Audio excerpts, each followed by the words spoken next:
Yes, I added that. Yep, her, Dr. Pepper.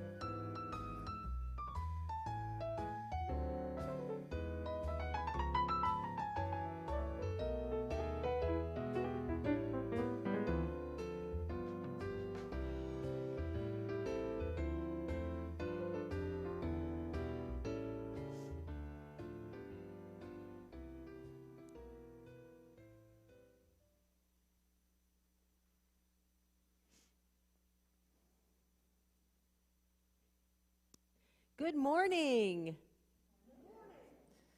All right, well, let's try that one more time. Good morning. Good morning. There you go. We're just getting in the room. It's one of those mornings where we've all been kind of trickling in this morning. So good morning and welcome to Unity of Palmyra, where we embrace a positive path for spiritual living. We are an open and affirming congregation. We love you just the way you are, in all of your magnificent glory. And we want to do a special shout out this morning to everyone who is a mother, who has mothered, or who has a mother. That will be everybody. So happy Mother's Day. We'll talk a little bit more about that later on, but today we're going to do a deep dive into Unity's third principle, and we might touch a little bit on how we can practice that third principle around our beliefs and traditions of what it means to be a mother. So with that in mind, let's all take a nice big deep breath. And wherever you are, I invite you to become still.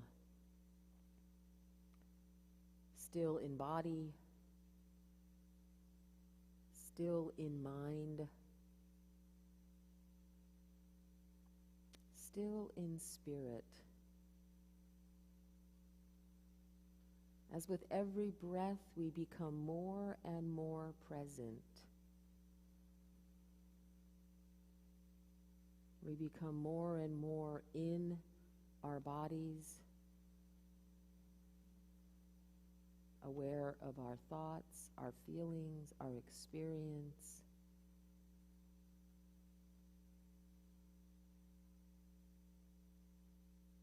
We commit to being here now for this time together, letting go of what was and what will be, and allowing ourselves, giving us ourselves the gift of presence.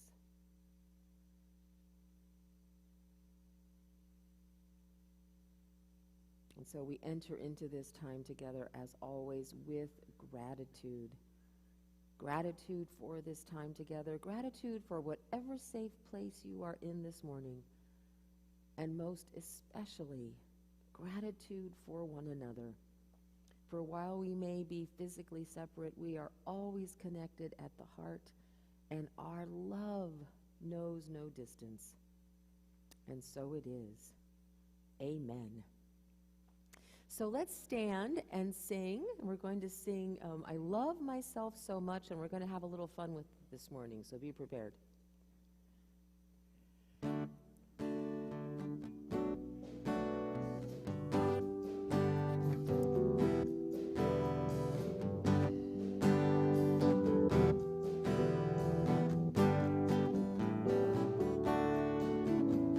I love myself so much that I can love you so much, and you can love me so much that you can start loving me.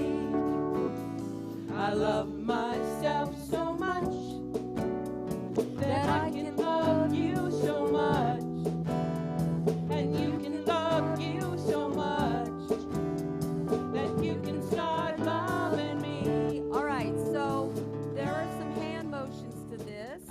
I love myself so much. I'm waiting. Everybody do that. There you go. That I can love you so much. That you can love you so much. That you can start loving me. So we're going to sing it one more time with the hand motions, and then we're going to sing it one more time, and I want you to sing it to each other. Right? You can keep your distance, but I want you to look into each other's eyes and see the love. All right, are you ready? I love myself so much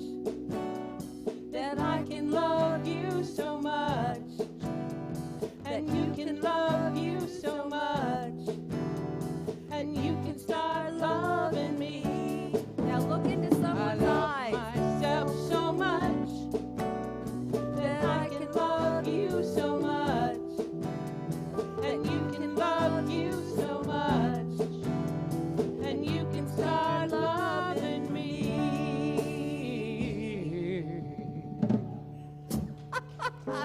Well done. Well done. All right, let's share together in our vision. Centered in love, we embrace a positive path for spiritual living.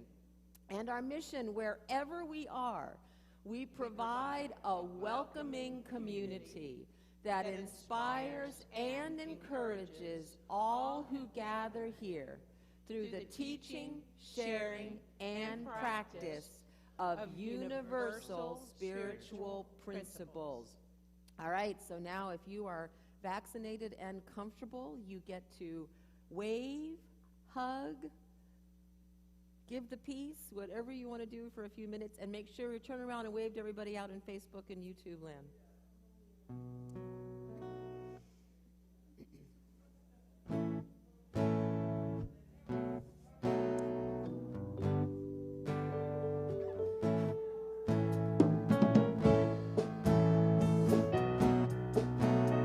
I'm fully vaccinated as of yesterday. Woohoo!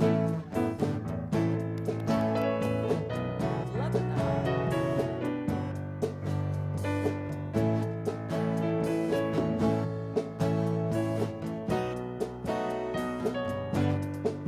Here we go.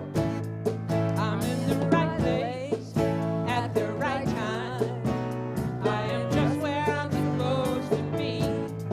I'm in the right place at the right time. I am just where I'm supposed to be. Oh, my soul is welcome here. Oh, my soul is welcome here. I am getting the message loud and clear. My soul is welcome here. Woo! All right, have a seat. Okay, a couple of announcements. Our prayer chaplains today are Debbie LaTulip at home and Dan Christopher doing double duty back in the sound booth. So thank you both and our entire prayer team for holding sacred. Having some incredible conversations on our Thursday evening Zooms. They are 7 p.m., no registration required. The links are in your weekly email and in your Saturday email, so please, anybody feel free to jump on at 7 o'clock. The last two have gotten pretty interesting, and I'm really looking forward to this Thursday. We still do need a couple more greeters or ushers. Please see Stephanie Dabrowski. And I think we need one more stream chat monitor. Please see Lindsay if you would like to sit with your laptop and just monitor the streaming during the service. The Spiral Dynamics 101 workshop is next Sunday, May 16th from 1:30 to 4:30, and I have the presentation about 95% done, and I am so excited to share this with you. So that you do need to register for. I think the link was in the email, and it's also in the Facebook group, so please do register for that. It's really important that you register for that one because I'm going to be sending you some handouts and some worksheets ahead of time that we're actually going to be referencing during the workshop. So we need your email so I can get that all out to you ahead of time. Because of the workshop next Sunday, Lindsay and I spent an hour trying to figure out how to do the hug meeting and the workshop, and it won't work. So we have surrendered to physical reality, and the hug meeting will now be on Sunday, May 23rd. After the service. So next week we don't have to rush through the hug meeting. You can take your time getting home, getting ready for the workshop, and then the hug meeting will be immediately after the service on May 23rd. And we're going to keep doing what we've been doing. We're going to hold it in the sanctuary. So if you're at church, no worries, you won't miss the hug meeting. And if you're at home, no worries, you can Zoom in. HUG stands for Help Us Grow, Help Unity Grow, Help Y'all Grow, Help Us All Have a Great Conversation. That's all it is. It's just a monthly conversation that keeps communication flowing and everybody on the same page. We are currently accepting yard sale items, and The Yard Sale team has been here every week. The community room is actually already almost full, so I cannot imagine how much stuff we're going to have by, Linda is breathing over here, how much we're going to have by July. But you know what? It's great. The more stuff we have, the more stuff we can release to the universe, and the more money we can raise for the church. So please feel free to bring your stuff in at any point moving forward. Yes, and drop it in the nearest end in the community room, and then the team distributes it. So please don't put stuff out on any tables. They're doing all the sorting and pricing. We're dropping and walking out and letting them do their thing. And then finally, if you are here this morning, you notice that we're getting ready for carpet laying this week to finish up the upstairs renovations. There are still a couple of things upstairs, so this announcement's just for people in the room. If you have 5 minutes immediately after the service, if everybody grabs one thing and carries it down, then the upstairs will be ready for carpet laying this week. And we are hoping to be able to do an official reveal of Serenity Space to you next Sunday, so we'll keep you posted. Hopefully we'll be all set to go and all ready to show the results of our labors. So Miss Linda, if you would like to read the daily word. Good morning again, everybody. Our words for today are motherly love. I give thanks for motherly love. God's perfect love expressing through my mother gave me life. God's love, wisdom, and strength guided her and all those who nurtured me as I grew. My words of praise and gratitude let me show my mother how much I appreciate her. When I wish to demonstrate my appreciation for my mother's example, I share the nurturing, motherly love of God in my words and actions with all people. Remembering the times when my mother or another compassionate person listened patiently and shared encouraging words, I seek to be a caring, supportive presence. Recalling my mother's joy each time I learn something new, I share my skills and knowledge willingly when someone seeks my help. In gratitude, I share the gift of nurturing love. From Isaiah 66, verse 13, as a mother comforts her child, so I will comfort you.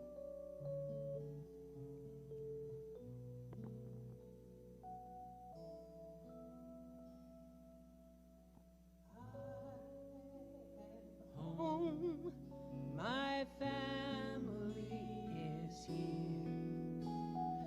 I feel loved by the ones I hold so dear. And when my family needs me, I promise to be there. And when I need my family, I'm lifted up in prayer. So during this prayer time today, let's come together in celebration of Mother's Day and of all who have mothered or who are in need of mothering. So let's take a nice big deep breath. And if you're comfortable and can safely close your eyes, I invite you to do that.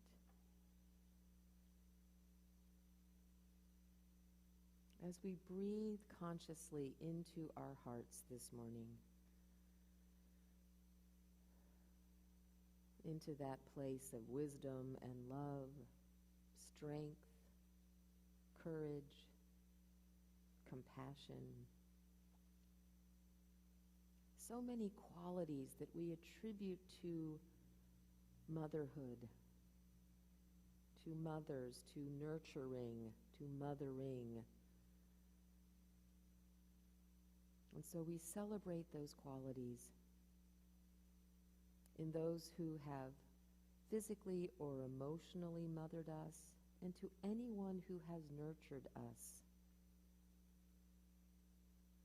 who has helped to raise us, either literally or figuratively. We celebrate that energy. and the courage and the strength it takes to fill that role.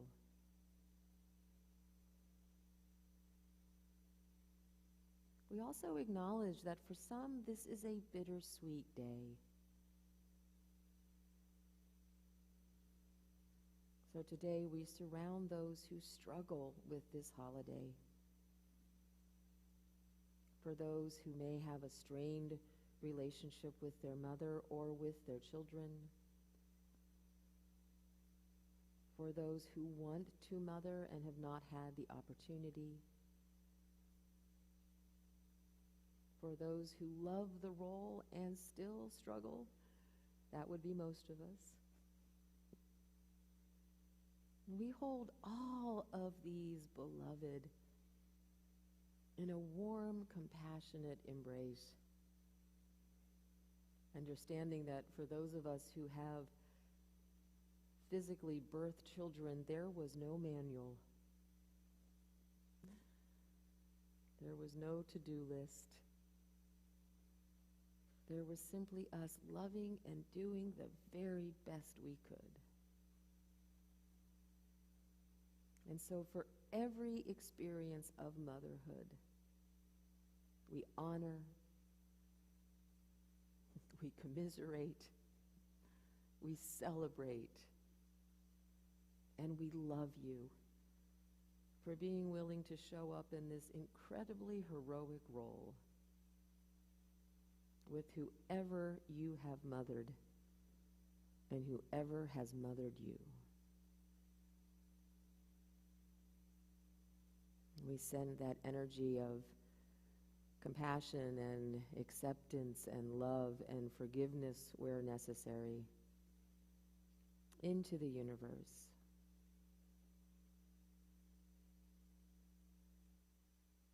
And for this time to come together as community, to hold these thoughts, to be in this prayerful attitude, to be in this place of alignment with our true nature.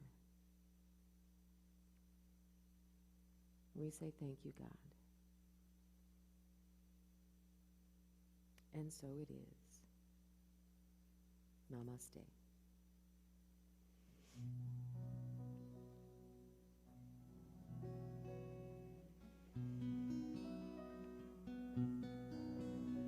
The God in me beholds the God in you.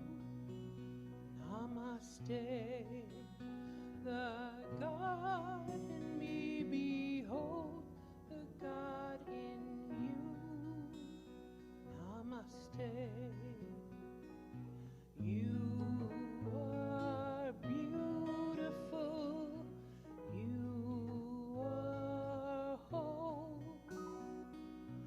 You are beautiful. You are whole.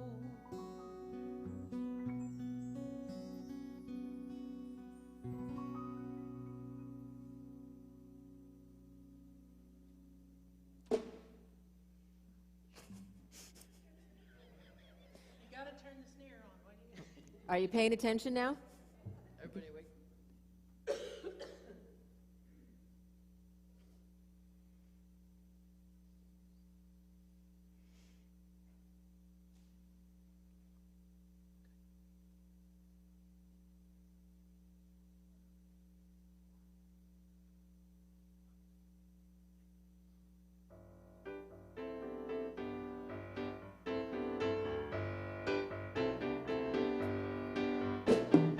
Sometimes you win, sometimes you lose, and sometimes the blues get a hold of you.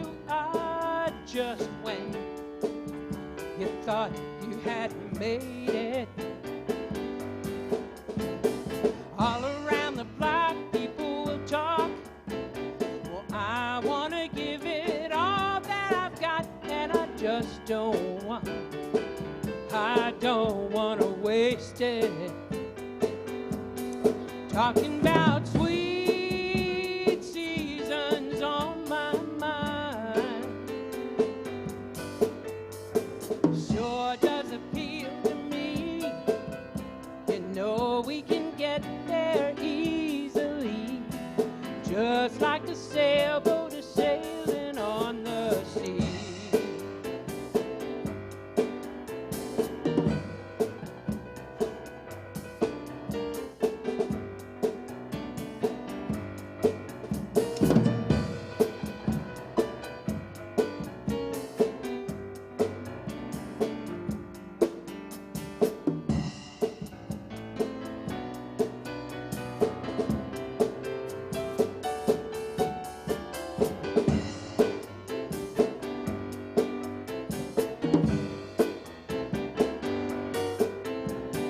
Sometimes you win, sometimes you lose, and most times you choose between the two. Oh, wondering if you have made it.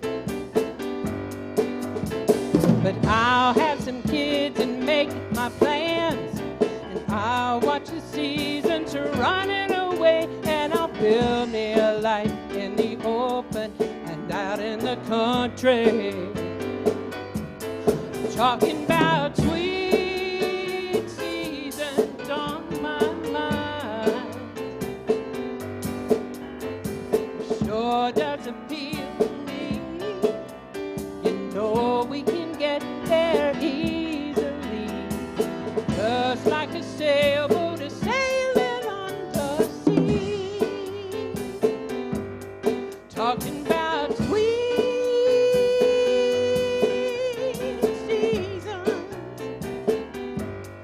talking about sweet, sweet, sweet season. Talking about sweet season.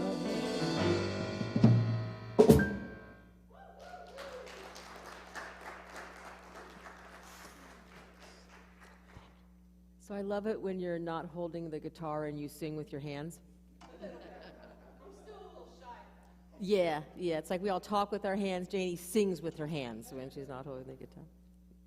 So welcome back to our series based on Unity's 5 foundational principles.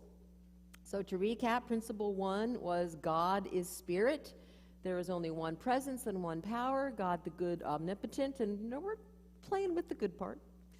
Last week we explored principle 2, we are spiritual beings. God is individualized in each one of us as our divine essence, as our Christ nature.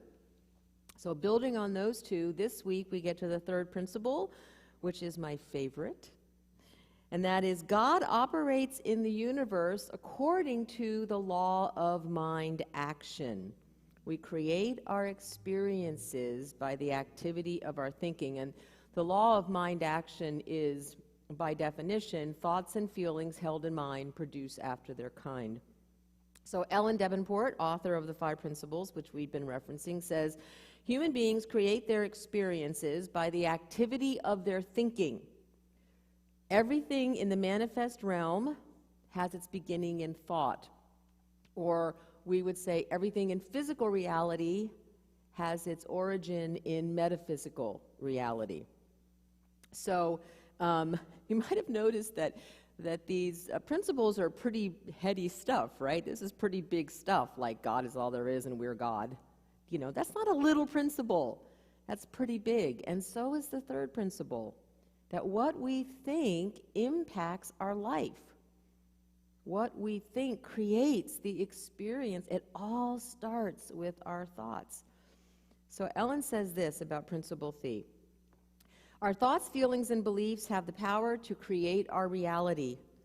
And while I think of it as co-creating with God, the law also works for those with no concept of God. Like any universal law, it is in effect for everyone the same way all the time. Think back to gravity. The idea of our innate creative power has become more widespread recently, although it is ancient wisdom. The Buddha said 2,500 years ago, all that we are is the result of what we have thought. If a man speaks or acts with an evil thought, pain follows him.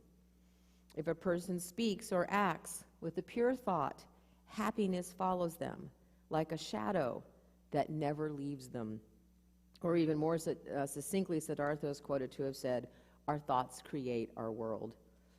So Ellen continues, "The creative power of our thoughts has been variously called the law of attraction, the law of mind action, the science of mind, the art of allowing, and the secret.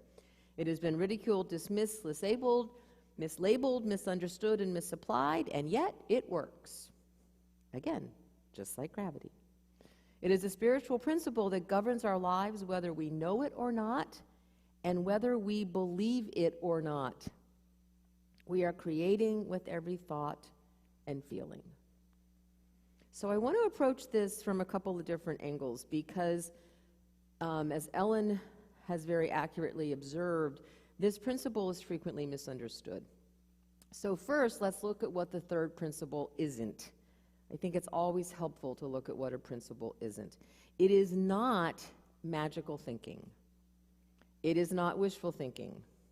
It is not a secret. That would be what we call metaphysicling.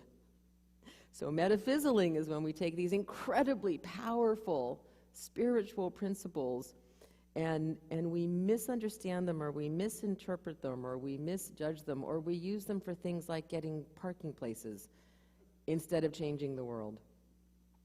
So it's also not a means by where we are constantly judging ourselves for what we are attracting into our lives. The word for that is metaphysical malpractice, and we'll talk more about that in a few minutes. What it is a universal law that describes how energy works, and also it describes how our brains work. The third principle is one of those wonderful principles where science and spirituality have finally caught up and merged with one another. And the law of mind action is actually a typically neuroscientifically valid spiritual principle. So let's look at the energy part of it first, and then we'll get into the brain part. So think of yourself as a tuning fork. Y'all know what a tuning fork looks like? I know the musicians do, right?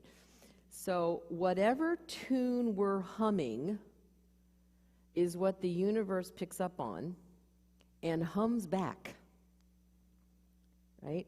They've done all these wonderful experiments where they have tuning forks and they have them going at all different pitches in a room, but eventually what happens is that all of the vibrations entrain, and they all start humming on the same vibration at the same level. So if we're humming a happy tune, what do you think the universe is going to reflect back to us? Everybody say a happy tune. I'm going to give you the answers to the questions this morning, okay? So if we're humming a cranky or angry tune, what is the universe going to hum back to us? Exactly, a cranky tune. Or as Ellen points out, if you're vibrating with joy, you'll experience more joy. If you're vibrating with misery, you're going to experience more misery. Your vibration is reinforced no matter what. So the good news and the bad news is the universe is going to respond to you no matter what. So we may think, well, okay, well, everything was fine in my day, week, month life until this happened, fill in the blank, right? And you say, so I can't control what shows up in my day. I am not the cause of my own misery. So let's break that down. It is absolutely true that in many situations, we cannot control what shows up in our day. That is true. Stuff happens. That's the cleaned up pulpit version of that statement. All right? But what we are responsible for is how we show up in the presence of what is showing up. That we are absolutely responsible for. So we get to determine how the experience is going to be experienced by us.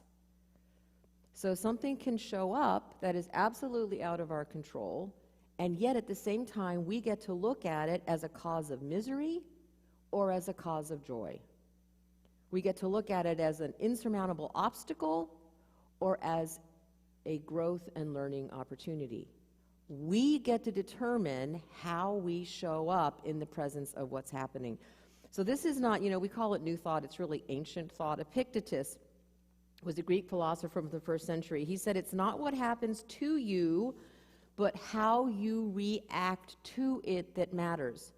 People are not disturbed by things, but by the view which they take of them.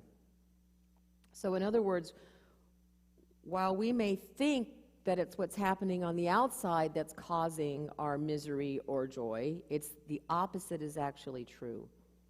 It's how we're interpreting it. We live from the inside out. So neuroscience, here we're going to start getting into the brain work, bears out this wisdom.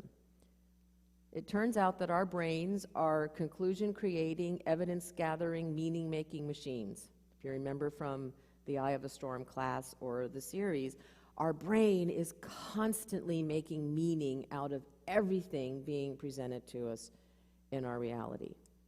And it's interesting because, you'd think that the evidence comes first and then we create an opinion or a belief or a conclusion, whatever you want, a myth. I recently heard it called a personal myth. But what really happens is the conclusion comes first. In order for our brain to filter the millions of pieces of data and stimulus that is projected at us on a daily, hourly, minutely, is that a word? Minutely basis. There's a lot, okay? Our brain, in order to sort it, decides things about it. That's what creates these beliefs and these conclusions. And then once our brain decides this is so, then our brain creates this filter that decides what comes in and what stays out. Now, our brain doesn't do this to be spiteful. Our brain does this to keep us sane. There's no way, even with as amazing as our brains are, that they could possibly handle the millions of pieces of data we're subjected to every day. So our brains do this in order to help us sort, in order to help us make sense of the world. But the issue with that is that, and we've all, I know, really been observing this over the last several years, the issue with the brain's sorting mechanism is it only wants us to see what supports what we already believe, right? And anything that is decided we don't already believe, it screens out. Now, in its zeal to be helpful, this helps us from being able to observe and recognize and even honor that other people have different experiences than we do. As my friend Cindy Wigglesworth says, if you want to know that you have a worldview, it becomes very obvious when you're presented with someone else's worldview that isn't yours, right? And then you recognize, and it can feel this way, hence the term worldview, it can feel like you are living on two different worlds. Has anyone in the last several years felt like you were living on a different planet from the person you're next to, or from a Facebook friend or a family member, right? That is a demonstration of how our brains create this safe world for us to live in that only lets in information that we know we're going to agree with. So you might say, well, Steph, then how on earth do we ever see something that isn't already in there? Well, that's the whole point of waking up, right? That's the whole point of getting clear that we are making stuff up, right? Our brains will always make stuff up, always. It's how we function in the world. It's not a bad thing. Our brains will always assign meaning to everything that's happening around us. The point is that we need to be aware that that's what we're doing, and not think that because we see something in a certain way, it is the only way to see it. I think this is what what Jesus was alluding to. If you read many of his parables, he starts them off with this statement: let those with eyes to see and ears to see and ears to hear, hear. He was saying, if you're ready to see and hear what I have to say, you're going to see and hear it. But if you're not, it's going to be as if I'm not even speaking. Again, not because our brains are like, don't listen to that man up there or that woman up there. It's that we're at this moment in our journey, we're just not letting that experience in, or we're making that experience something very different than it might be. So in many of Jesus' teachings, and many of them reflect the third principle, this one I like. He says, the measure you give is the measure you will get back. All right? Now, we usually interpret that pretty literally, and a lot of times we use that like over the offering, right? Well, the measure you give is the measure you'll get back. And that's to encourage all of us to give more, right? We call that giving as bribe. But what if we look at it energetically? Let's look at this energetically. So let's say we have a conclusion or a belief. We have a bunch of evidence to support that. We show up as a demonstration of what we believe, because how can we otherwise not do that? People respond or react to us based on how we're showing up, which simply reinforces what we believe. So let's paraphrase Jesus. How we show up is what shows up around us.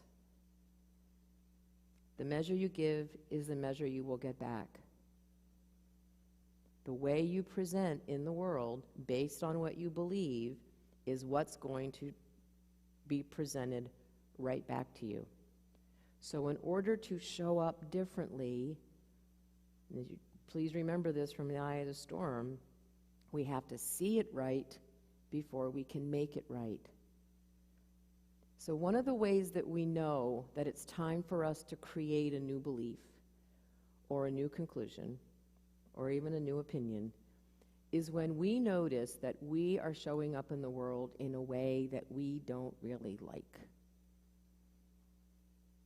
When we notice that we're showing up in a way that is not consistent with our values, that is not consistent with who we have come here to be.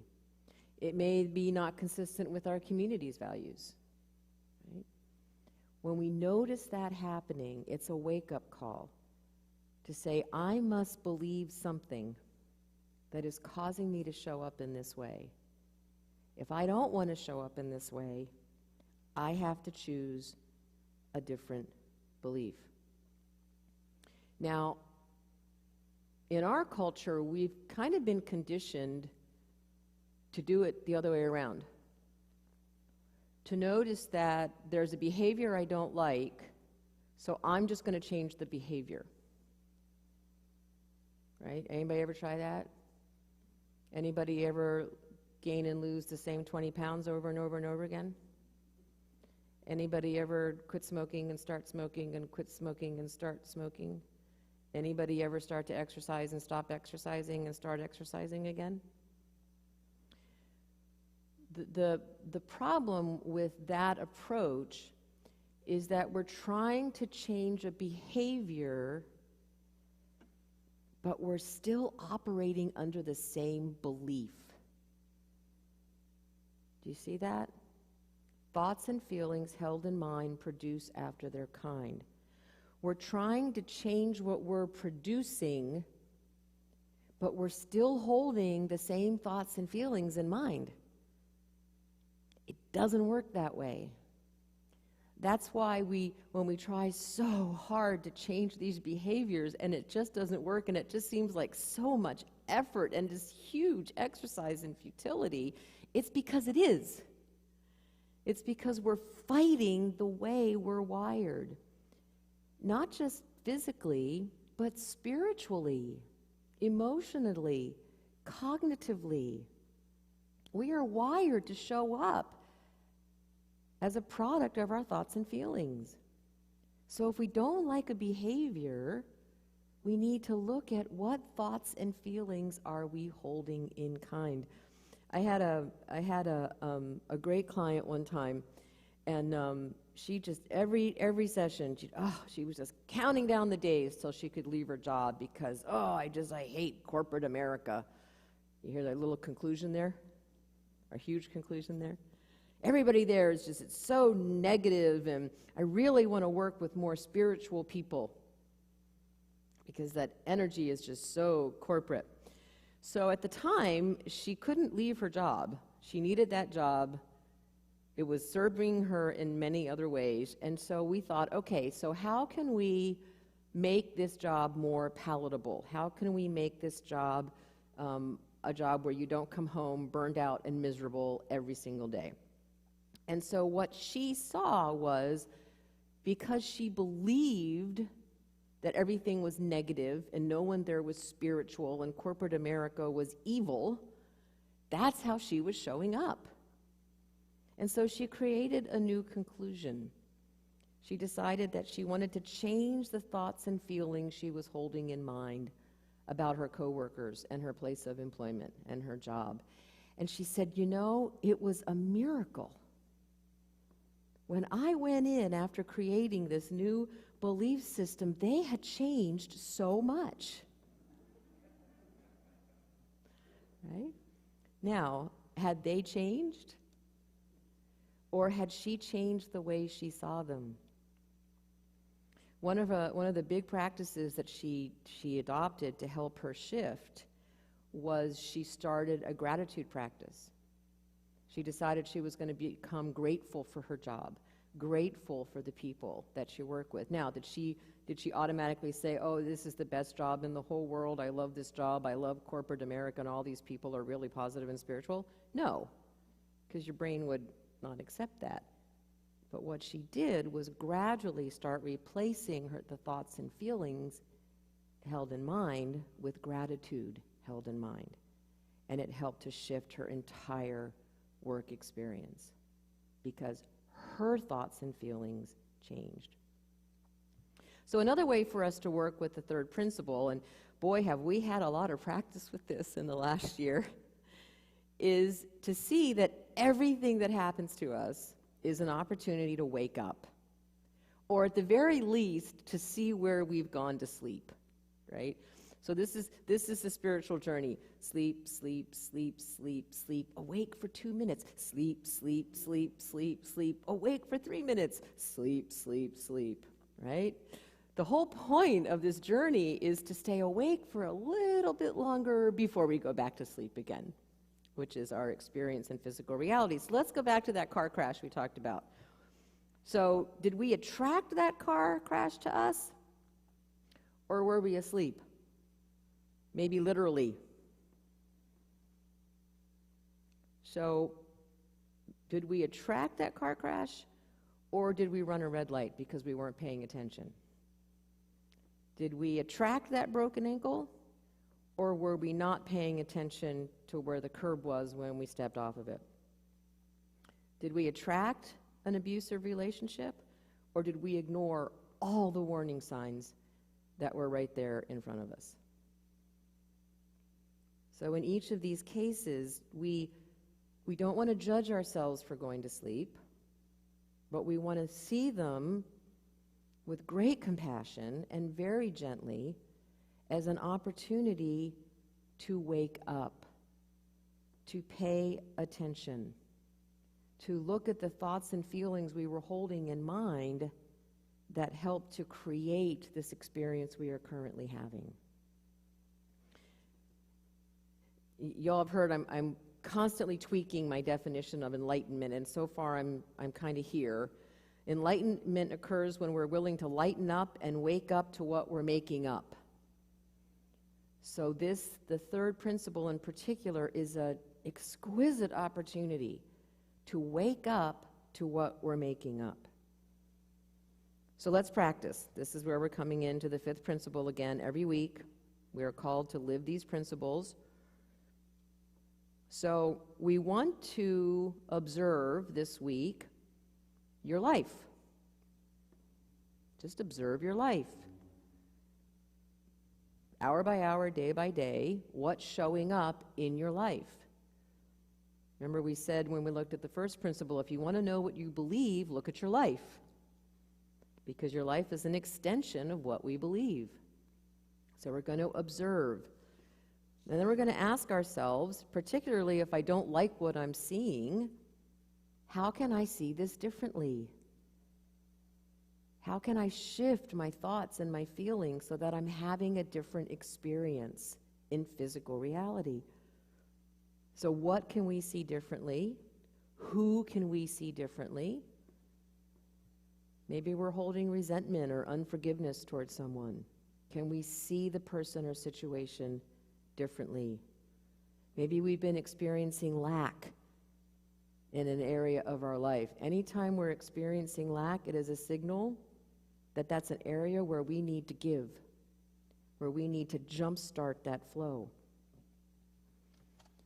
So your practice this week is to look at your life and ask yourself if you like what you're experiencing. And if you don't, back up into the thoughts and feelings that you're holding in mind. So I'm going to give Ellen the last word on this, particularly because she's talking about Joseph Campbell again. She says, Joseph Campbell defined the hero's journey as the quintessential tale, the story that humans have been telling in different forms for millennia, a template from the collective unconscious. On the hero's journey, the hero first is called to do something greater that takes him or her out of a too familiar comfort zone. I think we've all been sufficiently kicked out of our comfort zones over the last year, don't you think? Dorothy is carried from black and white Kansas and dropped into the magical land of Oz. Luke Skywalker leaves the boring sand planet to answer the distressed call of Princess Leia. Harry Potter escapes his controlling relatives on Privet Drive for wizard school at Hogwarts. The journey begins. Along the way, the hero collects allies and enemies. He must overcome fears and discouragement.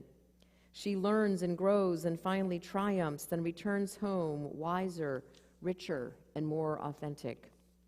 The focal point of the hero's journey is always overcoming adversity. My friend Ed maintains there will always be a wicked witch of the West blocking our paths, a Darth Vader, a Voldemort. That's the human experience, he says. It's the reason we came to Earth. If we had wanted to live in perfect bliss, we could have stayed on the other side in pure, positive energy. I agree that we came into human form as a great adventure, to learn and to play, to explore the wonders of Oz like Dorothy. But we also came to learn how to wield our own power like Harry Potter. And as we move into the upper grades, we should be able to create more adeptly the lives we want. We outgrow the exploding wands and bring about more harmony. Because our creations are mixed in a soup with 7 billion others at varying levels of consciousness, we are unlikely to create a utopia anytime soon. But I believe the more deliberately we employ Principle 3, the more peaceful and happy our lives will be. So what would our lives look like if we approached all of our problems, all of our challenges and obstacles as an opportunity to hope? Or as we're going to look at next Sunday afternoon in the workshop, what if the problems are the hope? What if we shift how we see those obstacles and challenges as opportunities to practice, as opportunities to deepen our understanding and our awareness of the divine, and ultimately as opportunities to wake up to what we're making up? Thoughts and feelings held in mind produce after their kind. Let's take that into meditation.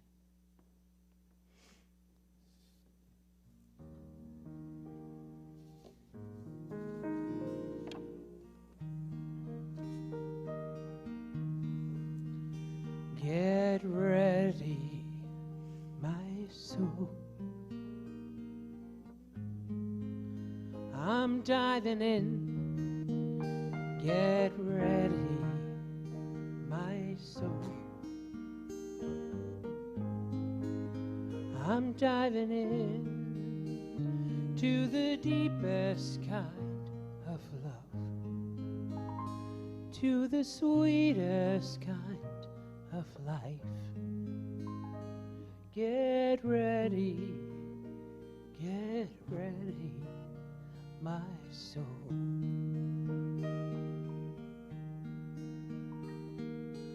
Everything I've ever done, everything I've ever seen, everything I've lost or won, everything I've ever dreamed has brought me here to the present moment here, to a new beginning here. And I'm seeing life so clearly now. Get ready, my soul. I'm diving in. Get ready, my soul. I'm diving in to the deepest kind of love, to the sweetest kind of life. Get ready, my soul. And here I go, deeper, deeper, deeper than I've ever been before. And here I go, closer, closer, closer to my sacred source. And here I go, deeper, deeper, deeper than I've ever been before. Yes, here I go, closer, closer, closer to my sacred source. Get ready, my soul. I'm diving in. Get ready, my soul. I'm diving in to the deepest kind of love, to the sweetest kind of life. Get ready, my soul.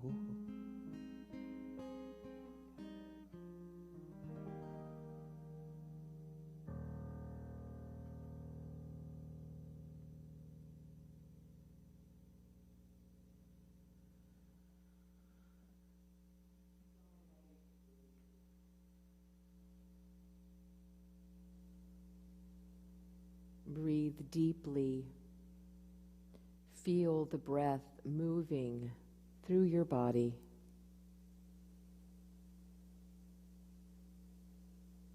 Feel it flowing and nurturing and expanding every cell.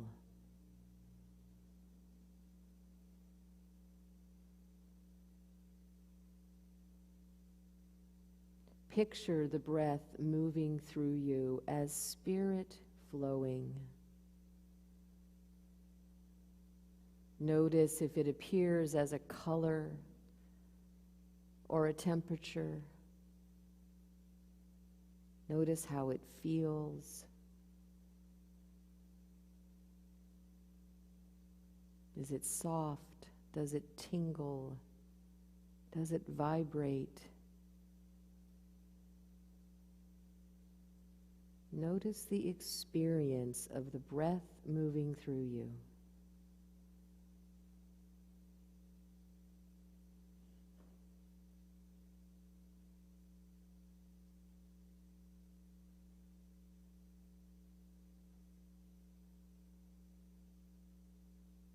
Now on your next breath, we prepare to do that deep dive into our soul. So I invite you to picture an elevator.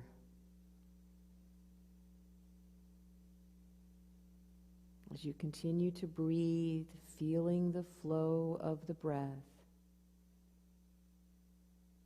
you enter the elevator. Each breath takes you down a floor.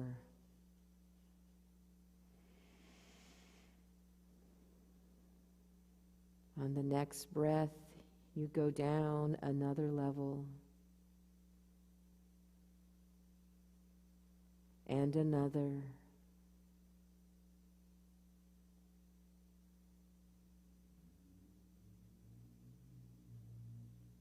With every breath and every level dropped,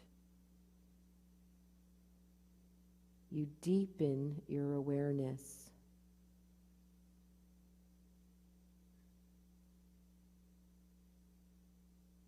You deepen the awareness of diving into your soul.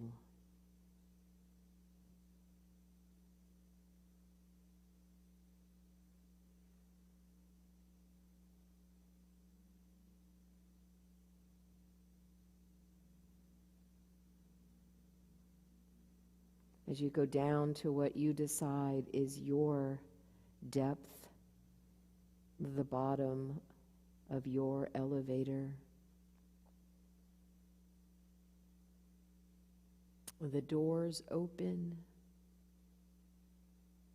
and you enter a place of perfect union.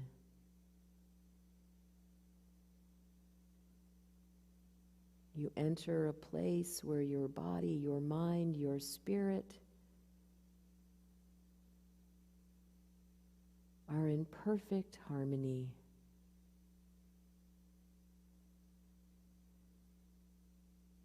You have reached a level of absolute integration. There is no separation of what you think or what you feel.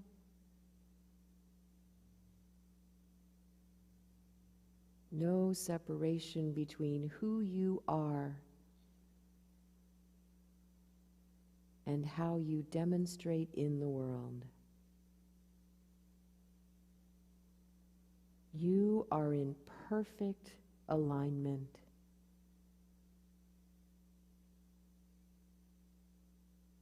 What do you see?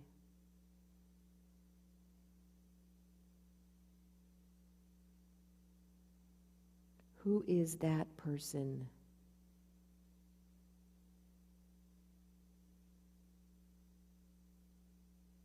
What does that person look like? Sound like? Feel like?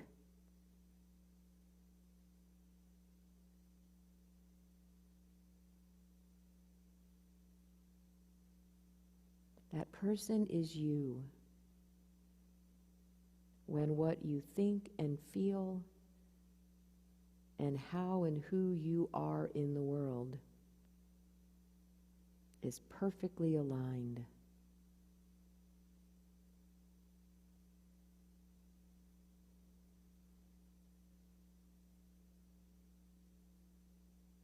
Now, being centered and grounded in that experience, in that place, we ask ourselves very gently and with great compassion for the human experience, what do I need to do in physical reality to make this experience real?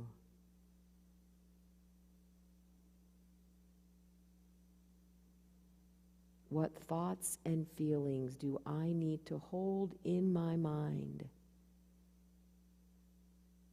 to produce this experience in my life?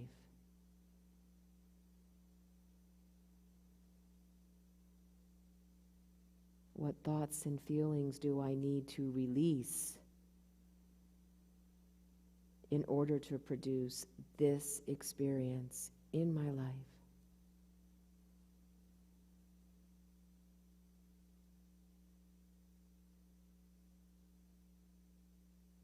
And taking another big deep breath, we walk back into the elevator. And with every breath, we ascend a level.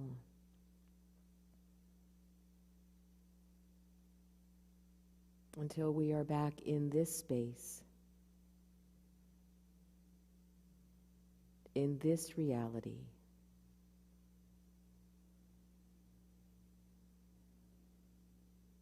Bringing with us that vision of alignment, that vision of harmony,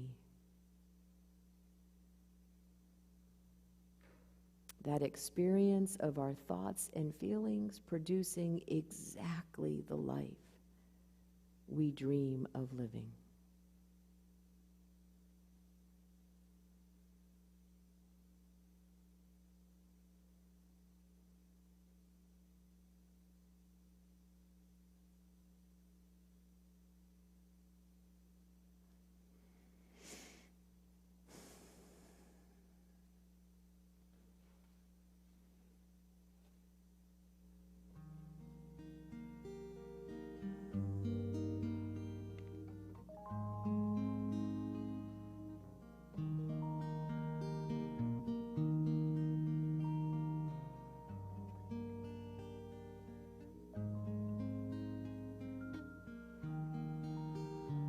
To the deepest kind of love, to the sweetest kind of life. Get ready, my soul.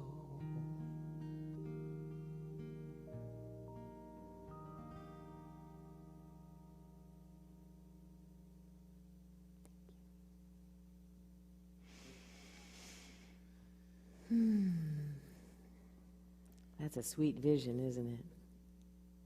And a powerful one.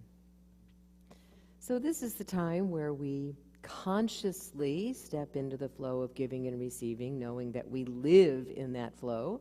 This is the time of the service where we wake up to living in that flow, and we invite you to give as you have received. And as always, we are so incredibly grateful for your continuing generosity and support of the work of this community. Thank you.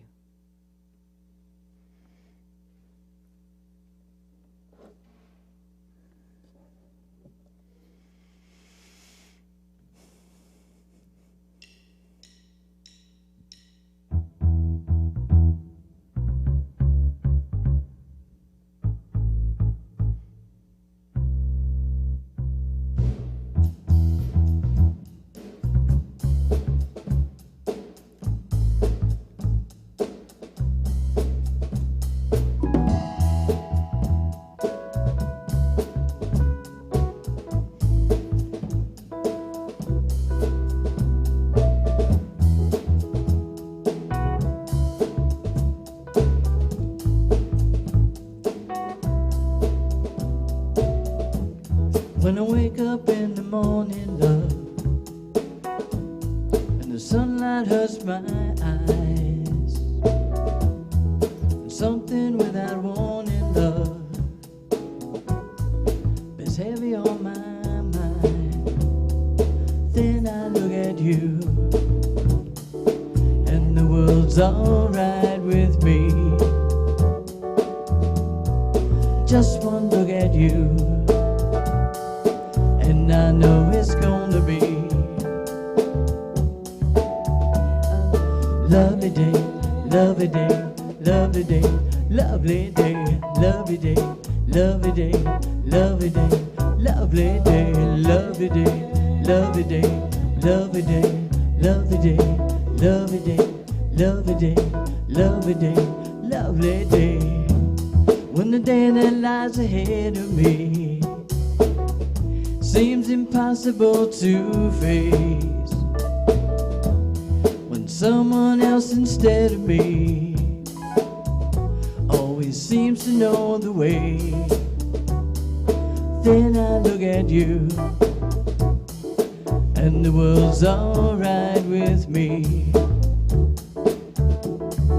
Just one look at you and I know it's gonna be lovely day, lovely day, lovely day, lovely day, lovely day, lovely day, lovely day, lovely day, lovely day, lovely day, lovely day, lovely day, lovely day, lovely day, lovely day, lovely day, lovely day, lovely day, lovely day. You can get up and dance if you want to, it's okay. Lovely day, lovely day, lovely day, lovely day, lovely day, lovely day, lovely day, lovely day, lovely day, lovely day.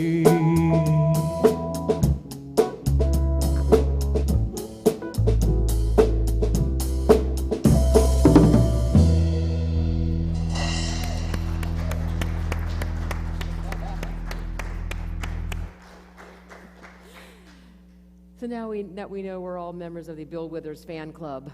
We're going to have to do a little more Bill Withers. That was awesome. Thank you so much. And thank you, as always, to our amazing musicians, Janie, Jody, and Alan. And Becky, I love it when you're in the house because I hear you harmonizing over there. It's just, it's wonderful. Yeah. So let's stand and share, sharing just in this energy of gratitude in our unity blessing together. We love you, we bless you, we appreciate you, and we behold the Christ in each and every one of you. Yes, we do. I see Roxy spinning. All right. Oh, I miss our Roxy, don't you? All right, let's sing our peace song.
Surrounds us.